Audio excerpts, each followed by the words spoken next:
استنجا کرنے کا مرد اور عورت کے لیے مکمل طریقہ سیکھیں گے۔ استنجا کے وقت یا استنجا کرنے کے بعد مرد و عورت کو اگر وہم ہوتا ہو کہیں ناپاک تو نہیں ہے، شاید پاکی حاصل ہوئی یا نہیں ہوئی، کپڑوں پر کوئی ناپاکی تو نہیں رہ گئی، بدن پر کوئی ناپاکی تو نہیں رہ گئی، اس پر بھی انشاءاللہ ڈیٹیل کے ساتھ جانیں گے، اس وہم کا حل کیسے کریں، اس پر حکم کیا لگے گا، اور اسی طرح ہوا خارج ہونے کی وجہ سے استنجا کرنا لازمی ہوتا ہے یا نہیں ہوتا، اس پر بھی ڈیٹیل سے بات کریں گے۔ پہلے یہ جان لیتے ہیں کہ ہوا خارج ہونے کی وجہ سے استنجا کرنا ضروری ہے یا نہیں ہے، اور اس پر حکم کیا لگے گا، اور باقی پھر دو چیزیں استنجا کرنے کا طریقہ،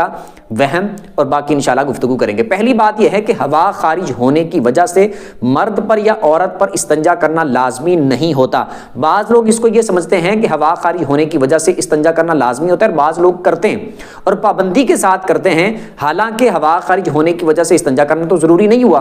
اگر کوئی بندہ یہ سمجھتا ہے، اگر کوئی مرد یا عورت یہ سمجھتے ہیں کہ نہیں جی ہوا خارج ہونے کی وجہ سے استنجا کرنا لازمی ہوتا ہے، تو اس پر ایک بات کروں گا، سوال کے طور پر یہ بات ہے کہ اگر ہوا خارج ہونے کی وجہ سے استنجا کرنا لازمی ہے تو پھر ہوا خارج ہونے کی وجہ سے تو کپڑوں پر بھی وہ ہوا جو لگ کے نکلی ہے تو کپڑوں کا وہ حصہ بھی پاک کرنا پڑے گا، کیونکہ جب ہوا خارج ہوئی ہے تو جو ہوا بدن کے اس حصے کو ٹچ ہوئی ہے جس کو آپ دھو رہے ہیں، استنجا کر رہے ہیں، تو وہی ہوا کپڑے کے اس حصے کو بھی ٹچ ہو کر نکلی ہے، اس کپڑے کے حصے کو ٹچ ہوئی ہے، تو پھر لازماً بات ہے کہ جس ہوا نے اس کو بدن کو ناپاک کر دیا تو اس ہوا نے کپڑے کے اس حصے کو بھی ناپاک کر دیا ہوگا۔ لیکن ایسا نہیں ہے، آپ نے دیکھا ہوگا کہ ہوا خارج ہونے کی وجہ سے اگر کوئی بندہ یہ بولتا ہے کہ استنجا کرنا ضروری ہے تو کپڑوں کو تو وہ پاک نہیں کرتے، کپڑے تو تبدیل نہیں کرتے، تو پتہ چلا کہ جس طرح کپڑے ناپاک نہیں ہوتے ہوا کے ساتھ لگنے کی وجہ سے، اسی طرح بدن کا وہ حصہ بھی ناپاک نہیں ہوتا۔ یہ بات یاد رکھیے گا کہ استنجا کرنے کا تعلق نماز کے ساتھ نہیں ہے، استنجا کرنے کا تعلق وضو کے ساتھ نہیں ہے، استنجا کرنے کا تعلق اس کے ساتھ ہے کہ آپ کے بدن سے کوئی چیز یعنی پیشاب، پخانہ یا اس طرح کی کوئی چیز اگر خارج ہوئی، اگر بدن سے اس طرح کی کوئی چیز نکلی تو اس کو دھونے کے لیے آپ نے استنجا کرنا ہوتا ہے۔ مثال کے طور پر آپ نے وضو کرنے لگے ہیں یا وضو سے پہلے آپ نے پیشاب پخانہ والا معاملہ کیا، تو اب لازمی بات ہے کہ پیشاب پخانہ والا آپ نے معاملہ کیا تو استنجا کرنا آپ پر ضروری ہوگا۔ یا آپ کے بدن سے اگر کوئی نجاست نکلی ہے، کوئی ناپاکی نکلی ہے، پیشاب کے قطرے نکلے ہیں، اس کے علاوہ ویسے قطرے نکلے ہیں، کوئی چیز اس طرح کی خارج ہوئی ہے، تو وہ بدن سے اس طرح کی لیکوڈ میں اگر کوئی چیز خارج ہوتی ہے یا پھر پخانہ والی اس طرح کی کوئی چیز خارج ہوتی ہے، تو پھر ایسی صورت میں آپ پر استنجا کرنا ضروری ہوگا، کیونکہ بدن سے وہ چیز خارج ہوئی ہے، اب وہ جو چیز بدن کے ساتھ لگی ہوگی اس کو دھونا ضروری ہے، یہ استنجا ہے۔ لیکن جب ہوا خارج ہوئی ہے تو ہوا خارج ہونے کی وجہ سے نہ تو کپڑے کا وہ حصہ ناپاک ہوگا جس پر ہوا لگی ہے، اور نہ ہی بدن کا وہ حصہ ناپاک ہوگا جہاں سے ہوا خارج ہوئی ہے، یعنی کہ استنجا کرنا لازمی نہیں ہوگا۔ وضو تو ٹوٹے گا، وضو تو ٹوٹ گیا، ہوا خارج ہونے کی وجہ سے وضو ٹوٹ جائے گا، لیکن استنجا کرنا لازمی نہیں ہے۔ اگر کسی کو ہوا خارج ہونے والا معاملہ پیش آیا تو اگر اس کو پیشاب یا پخانہ کی حاجت ہے تو پیشاب اور پخانہ والا معاملہ کرے، اس کے بعد پھر استنجا کرے۔ لیکن اگر کسی کی ہوا خارج ہونے والا معاملہ اگر کسی مرد یا عورت کو پیش آیا لیکن اس کو پیشاب یا پخانے کی حاجت نہیں ہے، واش روم جانے کی اس کو حاجت نہیں ہے، تو ایسی صورت میں وہ اسی طرح وضو کر کے دوبارہ نماز پڑھ سکتے ہیں، استنجا کرنا لازمی نہیں ہے۔ ایک بات تو یہ ہوگی، ٹھیک ہے۔ اس پر میں نے یہ بھی بتا دیا، اگر کوئی بندہ آپ کو یہ بولے کہ نہیں جی لازمی ہے، تو آپ پھر اس کو بولیں کہ کپڑے کا وہ حصہ بھی پاک کرنا لازمی ہے، اس کو بھی پاک کریں، ٹھیک ہے۔ اگلی بات یہ ہے کہ استنجا کرنے کے لیے پہلے وہم بتا دیتا ہوں کہ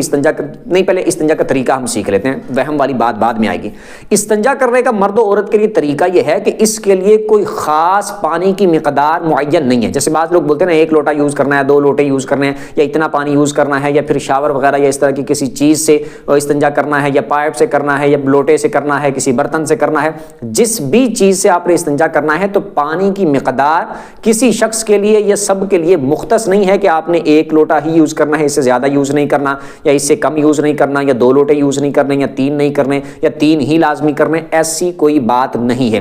جس بندے کو جس طرح کی ناپاکی والا معاملہ ہے اس وقت اس کے لیے استنجا کرتے وقت جتنا پانی یوز کرنے کے لیے درکار ہے اتنا پانی وہ یوز کرے اور اچھے طریقے سے استنجا کرے۔ اور استنجا میں نارمل آپ کو بتا دوں کہ دائیں ہاتھ سے آپ نے پانی ڈالنا ہے، اگر کسی برتن سے، لوٹے سے یا کسی چیز سے آپ ڈال رہے ہیں، اور بائیں ہاتھ سے آپ نے واش کرنا ہے، اس طرح استنجا کرنا ہے۔ اب استنجا آپ نے پیشاب کے بعد والا کرنا ہے، پخانے والا معاملہ ہے اس کے بعد کرنا ہے، دونوں صورتوں میں آپ نے دائیں ہاتھ سے پانی ڈالنا ہے اور بائیں ہاتھ سے استنجا کرنا ہے، یعنی کہ صفائی والا معاملہ کرنا ہے، اور اس میں آپ 1 لوٹا یوز ہوتا ہے 1 لوٹا کریں، 2 لوٹے یوز ہوتے ہیں 2 کر لیں، 3 ہوتے ہیں 3 کر لیں، یعنی جتنا پانی یوز ہوتا ہے آپ اتنا کر لیں، نہ تو بہت زیادہ ایم ہی بھائی جانا ہے، ایم ہی بھائی جانا ہے، ایم ہی، ایسا معاملہ بھی نہیں کرنا، اور نہ ہی اتنا کم یوز کرنا ہے کہ پاکی صحیح طریقے سے حاصل نہیں ہوئی،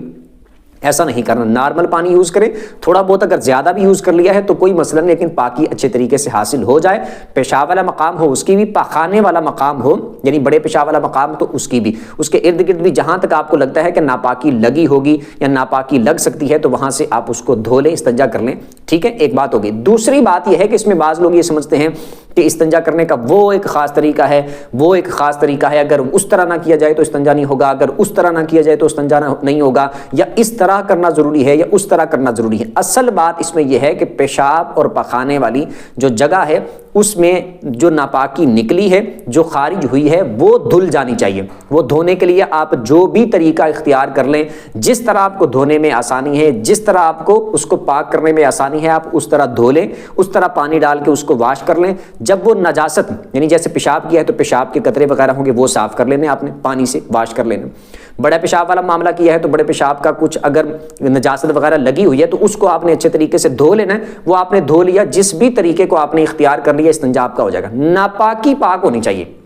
جو ناپاکی نکلی ہے خارج ہوئی ہے وہ دھلنی چاہیے، مطلب کہ جو جسم پر لگی ہے، جو نکل گئی وہ تو نکل گئی نا، جو جسم پر بدن پر لگی ہوئی ہے اور جس جگہ پر لگی ہوئی ہے اس کو پاک کرنا ضروری ہے، اور جہاں پر ناپاکی نہیں لگی ہوئی وہاں آپ تھوڑا یعنی کہ وہ جو مقام ہوگا پیشاب اور پخانے والا تو اس کے ارد گرد تھوڑا بہت جو قریب قریب جگہ ہے اس کو دھو لیا تو کوئی بات نہیں، اچھی بات ہے دھو لیں، لیکن جہاں پر نہیں لگی ہوئی بعض لوگ جو وہم کا شکار ہوتے ہیں نا تو وہ ساری رانے دھونے لگ جاتے ہیں، وہ کپڑے ریموو کر کے دھونے لگ جاتے ہیں، اس طرح کے معاملات کرنے لگ جاتے ہیں، تو جہاں پر نجاست نہیں لگی ہوئی اس کو دھونا بھی ضروری نہیں ہے، اور جہاں لگی ہوئی ہے نجاست تو جس طرح آپ کو آسانی ہو، جس طرح آپ کو لگے کہ یہ صحیح طریقہ ہے آپ اس طرح کر لیں، آپ کا اسی طرح ہو جائے گا، ٹھیک ہے۔ یہ میں نے بالکل آسان کر کے اور نارمل سی بات بتا دی آپ کے سامنے، جس طرح آپ کو آسانی ہو آپ پانی ڈال کے اس طرح واش کر لیں، وہ نجاست پاک ہونی چاہیے، وہ نجاست زائل ہونی چاہیے، وہ ناپاکی اترنی چاہیے، پانی سے واش ہونی چاہیے، استنجا آپ کا ہو جائے گا، ٹھیک ہے۔ اگلی بات یہ ہے اس میں کہ جن لوگوں کو وہم آتا ہے کہ پتہ نہیں استنجا ہوا کہ نہیں ہوا، پتہ نہیں کپڑے پاک ہوئے، وہ کپڑوں کو تو نہیں ناپاکی لگ گئی، پتہ نہیں بدن پاک ہوا یا نہیں ہوا، کسی کو تو اگر کبھی کبھار ایسا مسئلہ بنتا ہے جس کو وہم والا معاملہ نہ ہو، وہم والی بیماری نہ ہو تو اس کو کبھی کبھار ایسا معاملہ بن سکتا ہے، تو کبھی کبھار اس کو اگر ایسا معاملہ بنتا ہے تو وہ دوبارہ سے استنجا کر لے، جہاں پر اس کو لگتا ہے کہ یہاں پر شاید نجاست لگی رہ گئی ہے تو وہ وہاں سے واش کر لے، کپڑوں پر اگر اس کو لگ رہا ہے کہ یہاں پر نجاست لگ گئی ہوگی تو کپڑوں کا وہ حصہ پاک کر لے یا کپڑوں کو دھو لے۔ اب ایک قسم وہ ہے جن کو وہم کی بیماری ہوتی ہے کہ وہ جب بھی استنجا والا معاملہ کرتے تو استنجا کرتے ہی رہتے ہیں، وہ کر بھی لیا استنجا اچھے طریقے سے پھر بھی ان کو لگ رہا ہوتا ہے کہ نہیں پاکی صحیح طریقے سے حاصل نہیں ہوئی، ناپاکی ابھی بھی کسی نہ کسی جگہ پر لگی رہ گئی ہے، کہیں کپڑوں پر نہ چیٹے پڑ گئے ہوں، کہیں یہ نہ ہو گیا ہو، کہیں وہ نہ ہو گیا ہو۔ اگر کسی کو وہم ہے تو اگر اس کو لگی ہوئی کوئی نجاست کسی جگہ پر نظر آ رہی ہے تو وہ لازمی بات ہے اس کو واش کرے گا۔ کپڑوں پر اگر اس کو یقینی طور پر پتا ہے کہ یہاں پر قطرے لگے ہیں، یقینی طور پر پکا نظر آ رہے ہیں اور پتہ ہے کہ یہاں پر لگے ان کو تو دھوئے گا، ٹھیک ہے۔ لیکن جس کو وہم والا مسئلہ ہے ایک بار اچھے طریقے سے آپ نے استنجا کر لینا، ٹھیک ہے، اس کے بعد آپ نے اٹھ کے اپنے معاملات کر کے باہر آ جانا، اور اس کے بعد آپ کو وہم ہوتا رہے کہ نہیں پاکی صحیح طرح نہیں ہوئی ہوگی، شاید رہ گئی ہے ناپاک جگہ، شاید ایسا ہوا ہے، جتنے مرضی گمان ہو، جتنے مرضی خیال اس طرح کے آتے ہوں آپ نے ان کو اگنور کر دینا، توجہ ہی نہیں دینی اس پر۔ بس ایک بار اچھے طریقے سے جب آپ وہ استنجا کر رہے ہیں تو اچھے طریقے سے استنجا والا معاملہ کرنا ہے، چھوٹے مقام والا بھی، چھوٹے پیشاب والے مقام والا بھی اور بڑے پیشاب کے مقام والا بھی اچھے طریقے سے آپ نے استنجا کر لینا ہے۔ اس میں نارمل پانی جس طرح میں نے پہلے بتایا اتنا یوز کر لیں، اور اس کے بعد پھر آپ اچھے طریقے سے استنجا کرنے کے بعد باہر آ جائیں اور پھر وضو وغیرہ کریں۔ اس کے بعد آپ کے جو معاملات ہیں نماز والے، قرآن پاک والے، نوافل پڑھنے والے، جو بھی آپ نے پڑھنا ہے وہ کر لیں۔ آپ کا استنجا ہو گیا تھا، بعد میں دل میں خیال آئے، ذہن میں خیال آئے، سوچیں آئیں کہ شاید رہ نہ گیا ہو، شاید ایسے ہوا ہو، شاید ویسے ہوا ہو، شاید فلاں ہوا ہو، تو اس کا کوئی اعتبار نہیں ہوگا، اس پر کوئی حکم نہیں لگے گا، آپ پاک ہی ہیں، آپ وضو کر کے نماز پڑھ سکتے ہیں، اپنے معاملات کو دیکھ سکتے ہیں۔ اسی طرح کسی کو اگر ہوا خارج ہونے کا وہم ہو کہ شاید ہوا خارج ہوئی ہے تو صرف وہم کی وجہ سے وضو نہیں ٹوٹے گا، واقعی یقینی طور پر پتہ ہو کہ ہوا خارج ہوئی ہے تو وضو ٹوٹے گا، صرف وہم ہو کہ شاید خارج ہوئی ہے تو ایسی صورت میں آپ کا وضو نہیں ٹوٹے گا۔ اور اسی طرح اگر کسی کو اپنے وضو ٹوٹنے کا شک ہو کہ ٹوٹا ہے، پتہ نہیں ٹوٹا ہے، لیکن یہ اس کو یقینی طور پر یاد تھا کہ میں نے وضو کیا تھا، لیکن اس کے بعد ٹوٹا ہے یا نہیں ٹوٹا اس میں شک ہے کہ پتہ نہیں ٹوٹا ہے، پتہ نہیں ٹوٹا ہے، تو ایسی صورت میں بھی آپ کا وضو ہے، آپ اسی طرح نماز پڑھنا چاہیں تو پڑھ سکتے ہیں۔ لیکن اگر کسی کو یاد ہی نہ ہو، شک ہی اس چیز میں ہو کہ پتہ نہیں میں نے وضو کیا تھا یا نہیں کیا تھا، ٹھیک ہے، دو الگ الگ چیزیں، ایک شک اس بات میں ہے کہ وضو تو کیا تھا لیکن ٹوٹا ہے یا نہیں ٹوٹا اس میں شک ہے، تو اس صورت میں تو آپ کا وضو ہے، آپ اسی طرح نماز پڑھ سکتے ہیں۔ دوسری چیز یہ ہے کہ وضو کرنے میں ہی شک ہے کہ پتہ نہیں کیا تھا یا نہیں کیا تھا، تو ایسی صورت میں آپ کا وضو نہیں ہے، دوبارہ سے آپ کو وضو کر کے نماز پڑھنی پڑے گی۔ اب امید کرتا ہوں کہ جن چیزوں کا میں نے ذکر کیا تو اس میں بہت ساری کنفیوژنیں آپ کی دور ہو گئی ہوں گی، وضاحت میں نے کافی کر دیا۔ پھر بھی اگر کوئی سوال آپ کا رہ گیا ہو تو کمنٹ پہ اپنا سوال پوچھ سکتے ہیں۔ ویڈیو جس کو اچھی لگی ہو ویڈیو کو لائک کر دیں، چینل کو سبسکرائب کر دیں، بیل آئیکن پر پریس کر دیں تاکہ جو بھی دینی مسائل پر ویڈیو اپلوڈ اس کا نوٹیفیکیشن آپ کو مل جایا کرے۔ اگلی ویڈیو تک کے لیے اجازت دیجیے، اللہ حافظ۔